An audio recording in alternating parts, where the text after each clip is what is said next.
So after we talked about nectar, we're going to talk about honey. So I don't know how much I told you about how it works. So the bees go out, like I said, they don't go out willy-nilly. They're very specific. So that's how you can get things like clover honey or a specific kind of honey. The beekeeper is either one line or two has put their bees out into an area where the bees are going to a specific type of honey. Lavender, lavender honey is very possible. I know that up north there's a couple of lavender farms, and if you go there in the summertime, the lavender farm is just crawling with bees. And so the bees bring the nectar back and they turn it into honey. Pollen is the bee protein, and honey is the bee carbohydrate. And this is a lovely super frame of honey that's been capped. So the bees have a special place where they store the nectar inside of them. And it's very interesting because the bees self-regulate in terms of honey, how many bees are out collecting and how many bees are in the hive putting the honey away. And if you're interested in stuff like that, I suggest that you read some of Tom Seeley's books, because he talks about how the bees self-regulate in terms of having enough bees out in the field. This is a beekeeping class. Pardon? Oh, You missed it? so they self-regulate in terms of how many bees are out collecting and how many bees are processing the honey. It's very interesting how they go about doing that.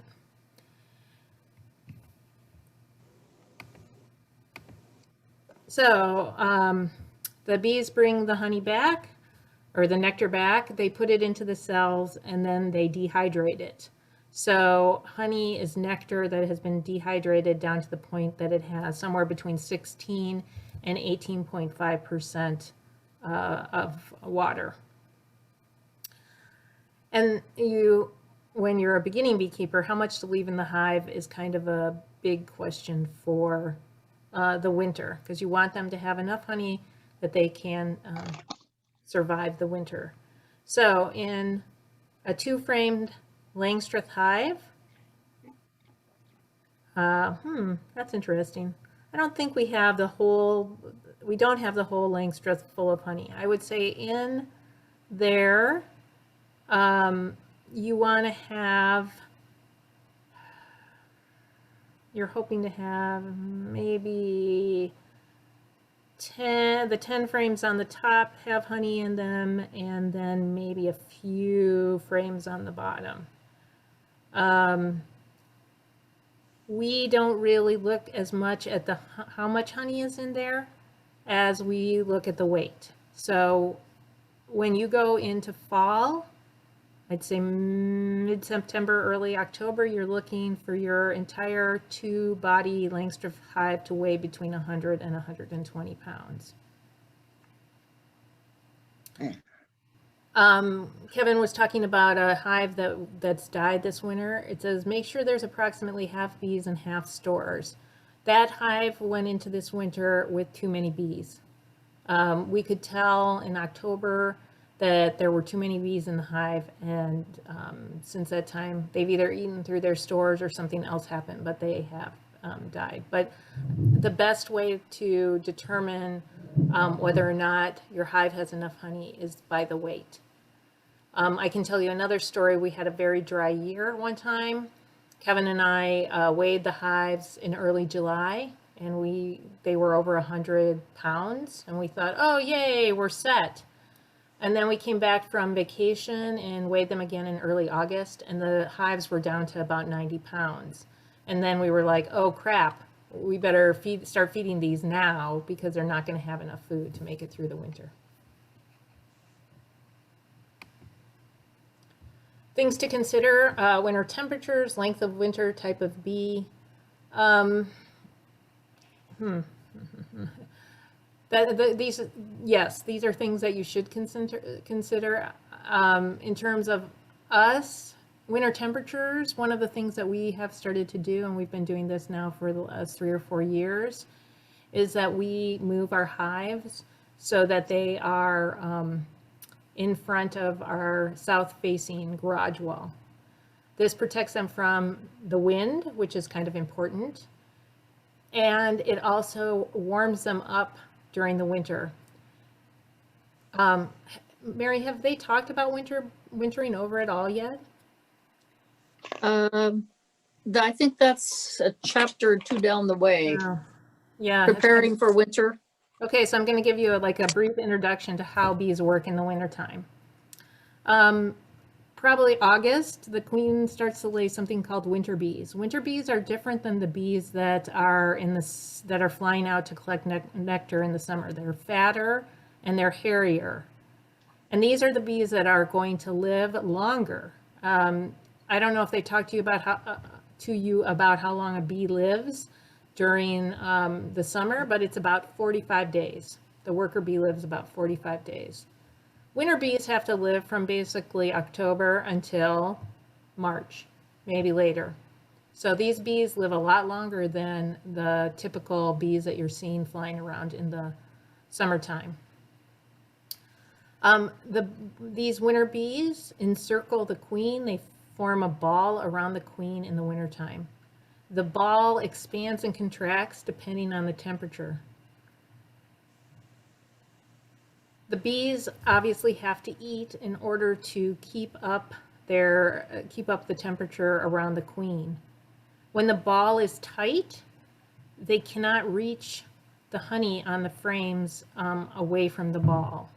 So one of the reasons that we move our hives so that they warm up a bit against that south wall is to allow that ball of bees to expand and move about more within the hive in the wintertime. Because you can open your hive in the spring and find a ball of bees with all their heads sticking into the cells and they've starved to death, and your hive can still be full of honey. Yep. So, I think that what they're trying to say here is that if your winter temperatures are more consistently cold or things like that, you may want to have more honey in your hive. I'm not sure that is always going to help. The length of winter, yes, that's going to impact the bees. And what we often see as well is that we have a mild winter up to a certain point, and then we have a cold spell where the bees are eating more food in order to stay alive, and they eat themselves out of food by the time March rolls around. And so you can have a hive that's alive until February or March, and in March they run out of food and starve to death. And the type of bee. They say that there are different types of bees. There's Italian bees, Carniolan bees, Russian bees, etc. So Italian bees are supposed to eat more honey stores during the winter. This may be the case. We're here pretty much of the idea that there are just American bees, and so I'm not as concerned about the different types of bees, especially since we mostly keep bees that are swarms, so they're mixtures of everything. But if you buy Italian bees, you may want to keep more honey in the hive going into winter than if you, say, have purchased Russian bees.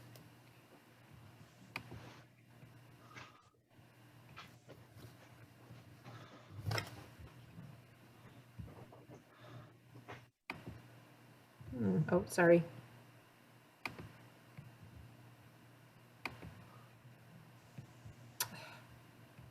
Never mind, sorry again. Oh, how cool.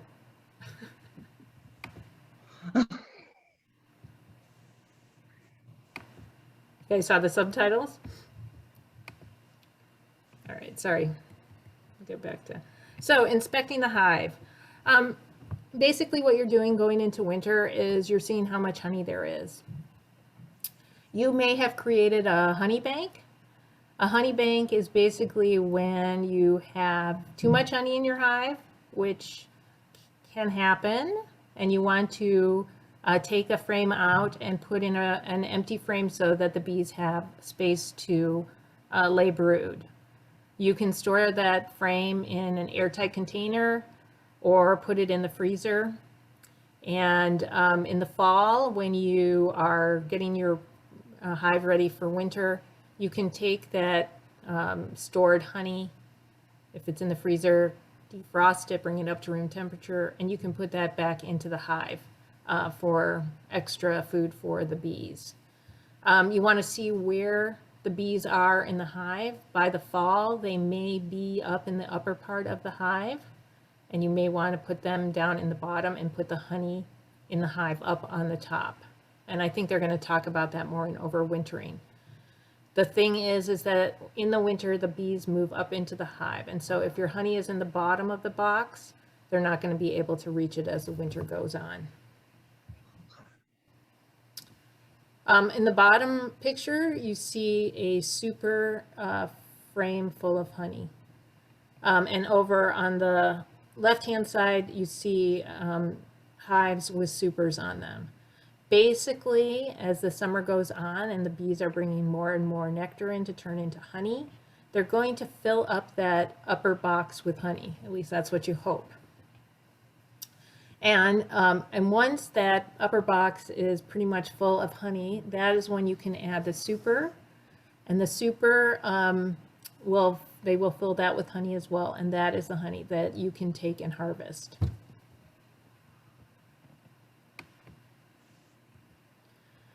One of the reasons that you might open your hive in the summertime, Kevin talked about that, is to move honey up into the upper box so that you have a honey barrier. Basically, again, what a honey barrier is that it is when all the frames in the box are full of honey and there's no place for the queen to lay eggs. The reason that you would want to do this is that you don't really want to have brood in your supers. So you create a honey block so that the bees are putting only, the queen is forced to lay eggs in the bottom box, and the bees are only putting nectar and turning it into honey in the supers. You want to make sure that when you harvest the honey that there isn't any brood on the frames. That you're going to sometimes extract brood. And you want at least 3/4 of the honey on the frame to be sealed. And the reason for that is that if it isn't sealed, it isn't completely cured. It isn't below 18.5% water.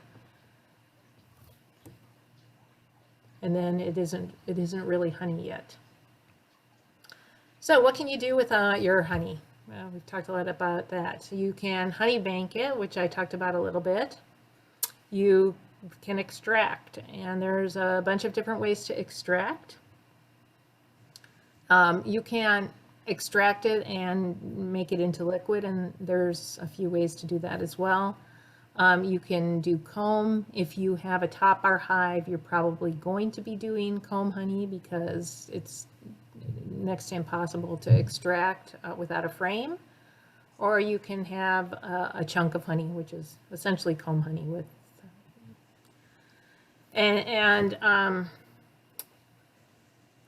These are mostly from Ellen and Jack. They do all three kinds because they have top bar hives as well as Langstroth hives. And actually, they also have Langstroth long hives, which is kind of a combination of top bar and Langstroth. So when do you extract? Usually it's hot, like we said. You extract by removing the supers from your hive. So what you'll probably do, there's a lot of different ways. Some people put some kind of a a chemical on it to drive the bees out of the super. We basically just brush them off with a brush. Some people blow them off with a reverse vacuum cleaner. You'll basically want to get your supers, get the bees out of them, put them someplace to take to wherever you're going to extract. When you get to the extraction place, you're going to take the wax off the combs. You can see that in that picture that's kind of center, where there's part of the comb removed and the honey is exposed. This just brings back bad memories, I have to say.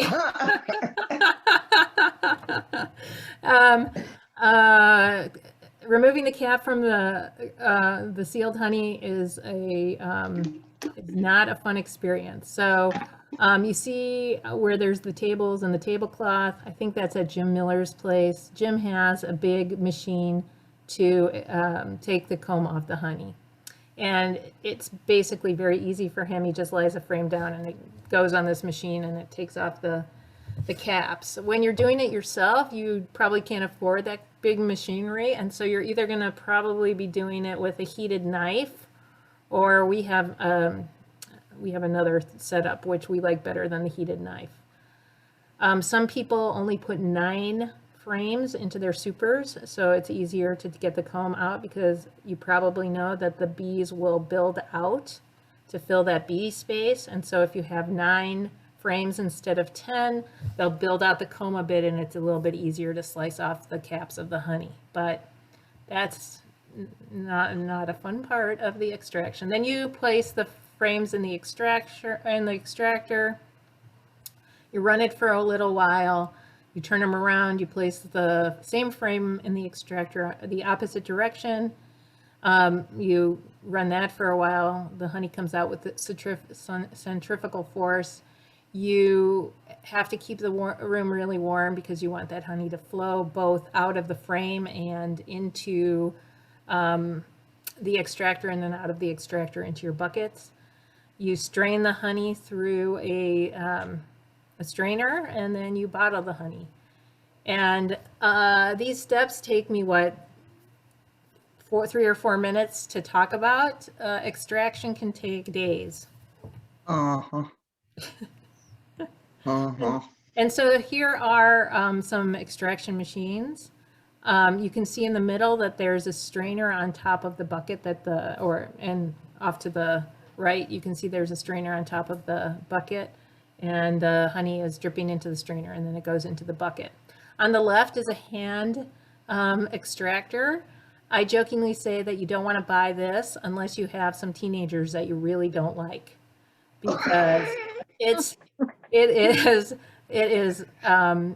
hard enough to extract honey when you have a machine that's mechanical. When you have to turn it yourself, it's even harder. And so you want to have somebody that's got some strength and some perseverance. That might not be the teenager, but you can stand over them with a whip, I guess. Bottling the honey. Most of us have bought a food grade bucket with a spigot in it. And so we let that food grade bucket, we fill the food grade 5-gallon bucket with the honey, and then we put it in the jars. After you've extracted the honey from the frames, you'll put them outside, and the bees will clean the honey out of the frames. It's quite amazing to see them. They're all over it, and they'll clean it out for you. And that is the end about honey. Are there any questions?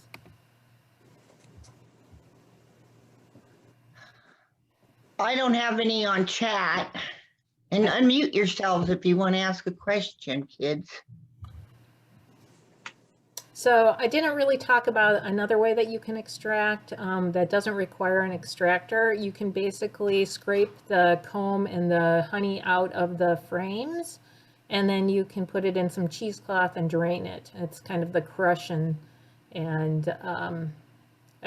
strain method. And if you don't have a lot of honey, it's probably not a bad way to go, because, you know, an extractor costs a few $100s, like $400.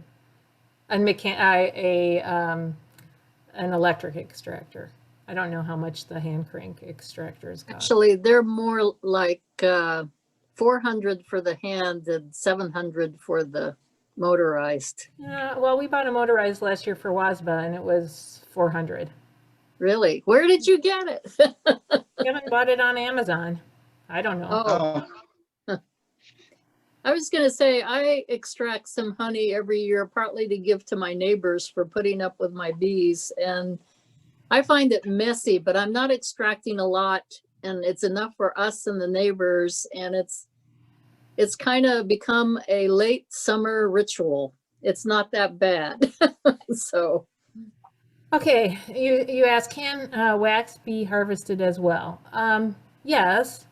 So you're always gonna, when you're working your bees during the summer or in the spring, you're probably always gonna have some burr comb, and burr comb is comb that the bees build out on the inner cover or on top of the frames.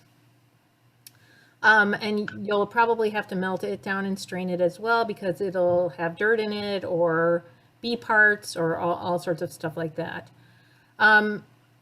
If you scrape it, basically if you harvest the wax, I don't know that much about it. I would really kind of look into it. There might be special frames that you can put in there to just have the wax harvested without having to worry about the honey, but or what people do, but we've never really thought about extracting the wax. We have wax that's left over when we extract because there's always some that we have to scrape out of the hive. I usually melt it down and try to strain the bee bits and all the junk out of it. So I can use it later for lip balm or something like that. But you're going to be destroying your bees comb, and there's a lot of your, the beeswax comb. And there is a lot of effort that the bees put into building that comb out. It takes 6 to 7 pounds of honey for 1 pound of wax. And that's one of the reasons why your bees are not going to produce honey for you in the first year, because they're putting all their energy in building comb out in their hives. Let's see. did you see that other question, Margot? Yeah, back Okay. to beeswax. So, if you're interested in harvesting beeswax, go for it, but I would read up on it. It's not something that we really put a lot of effort into. One thing I do is I keep like a coffee can, they're all plastic now out there, by the bees, so that if I do scrape stuff off, I can just throw it in the wax bucket and put the lid back on. Oh, well, that's great. Okay, so back up to the, okay, first one. Somebody asks about putting the boxes back. Yeah, we reuse the frames all the time. So out in our shed, we've got supers full of frames that have got no honey in them, and they're full of comb. I mean, that gives the bees a head start. They don't have to put the energy into building out the comb. And you heard Kevin talk about how we often put swarms into hives that already have comb and a little bit of honey in them. So we're recycling it, and the bees will recycle it as well. If you have a hive that dies, you might not know it for a while because there might be bees going in and out. Those are robber bees. They're taking advantage of the energy that the other bees put into making honey, and they're stealing the honey for themselves. Let's see what else. Somebody said they got 3 deeps and 2 supers. Fantastic. Sometimes that happens. Here on the West Plains, rarely. Again, if you live near someplace where there's lots of nectar available to the bees, you will get honey. There's people in Spokane that we've heard about that have gotten 50 pounds of honey off their hive, in addition to the 120 pounds needed for winter, because there's so many flowers around. That's never happened for us out here in the West Plains. And if you live someplace where there's lots and lots of flowers, before we moved to Spokane, we lived in the Philadelphia area. Basically, things were blooming from mid-March until early November. I'm sure they got tons of honey there, or they get tons of honey there. It's just, it's really just depends on where you're living and where your hives are. Is there any use for the cap that is scraped off to harvest the honey? Absolutely. You know, if you can save that, that's when Jim puts the frames through his machine and to cut the caps off, he keeps them, and then he separates that from the honey and sells the wax, because as somebody pointed out, wax is more valuable than honey even. So it's just, you know, if you're a small operation, that may not be as easy as it sounds. Wax would add a lot to your headache, you know. Yeah, I mean, like I said, for us, we tried to use the heated knife to cut the caps off of our frames, and it just did not work well for us. It was too messy, too slow, and time consuming. So we have a cutter that basically we stick the frame down and it cuts through the caps. And so we don't really have, we don't have the wax from the caps when we're done. But any leftovers, give it back to the bees, you know. You got a chunk that fell on the floor, give back to the bees. They'll take care of it. Yeah, and they'll use the wax. They use the wax too to, it's part of propolis. So nothing gets wasted. Are there any other questions? Oh, we're 15 minutes early.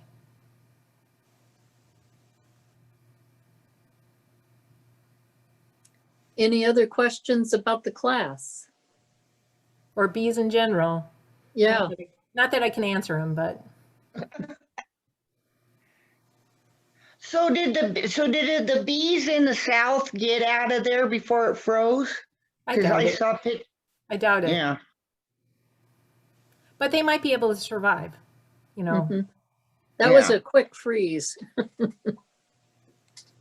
Because I saw where the swamps were frozen.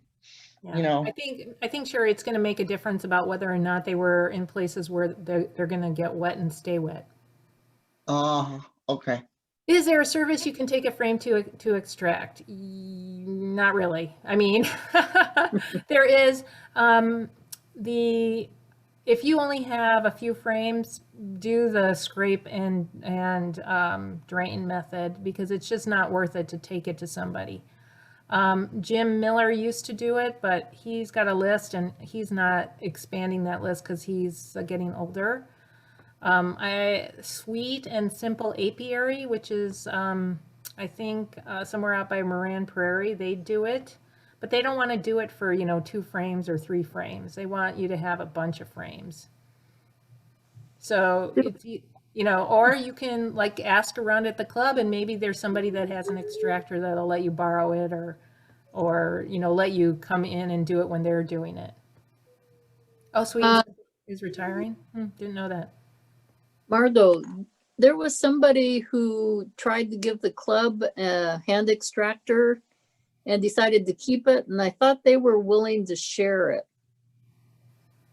to allow people to come out and use it. Yeah, you'd have to ask Maria. I don't know much about Yeah, that. okay. Yeah. So no, we tried to get the local high school to do extraction. They were doing some beekeeping for FFA. And we told them, you should get an extractor and then offer extraction services, but nope.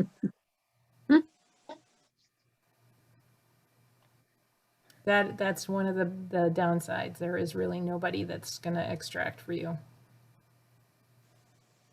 There are also, on the internet, there's also plans for building extractors. We have one guy in our club who built his own extractor. I think it was a hand crank, but I'm not sure. Most people who get hand crank extractors convert them to electrical extractors within a year or 2.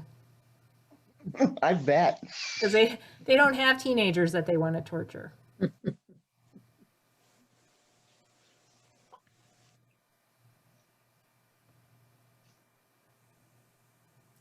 Okay, I think that's it.